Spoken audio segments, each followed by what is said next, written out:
Hello everyone, welcome back to Piya classes YouTube channel. तो आज आम एनईपी 2020 न्यू सिलेबस अनुसार +3 first year second semester minor paper 2 education प्रथम unit जहाँकि part 5 आज आम आलोचना करवा। शिक्षा संपर्कित दर्शनर कार्य। शिक्षा संपर्कित दर्शन बा शिक्षा दर्शन ही शिक्षार मूल्य समूह को निर्धारण करने दिगरे गुरुत्वपूर्ण कार्य होता है।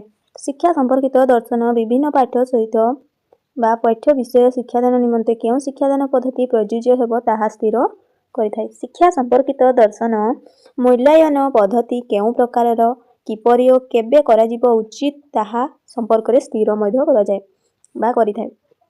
शिक्षा संपर्कित दर्शन पाठ्यक्रम स्थिर करने सहित पाठ्यपुस्तक समेत पाठ्य विषय को निर्धारण करने दिगरे गुरुत्वपूर्ण भूमिका ग्रहण करिथाय।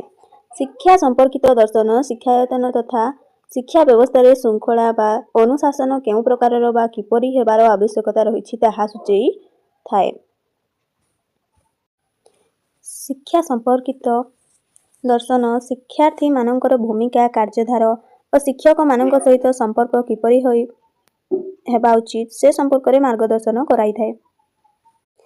शिक्षा संपर्कित दर्शन ही शिक्षाविद और शिक्षा गवेषक मानक नूतन अध्ययन अन्वेषण और गवेषणा निमंते आवश्यक मार्गदर्शन करा जाई थाए।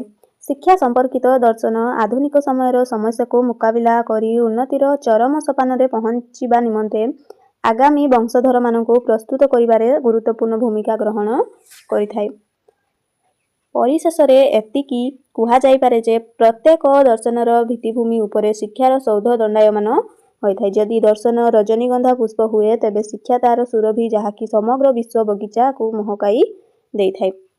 अन्य पक्षरे मनीष को उपयुक्त मनीषटीए भावे देखिबार स्वप्न दर्शन द्वारा ही जेपरि साकार होइथाय, ठीक सेहिपरि सर्वांगीन विकास लाभ करबा पई मनीष शिक्षा आश्रय नहीं थाय। कहार आश्रय नहीं थाय ना शिक्षार। तो पिला माने आज बायते कि जो माने पूर्व वीडियो देखिनो जाई कि प्लेलिस्ट रे देखिनबो। भल लागिथिले like comment share and subscribe निहाती कर दबो।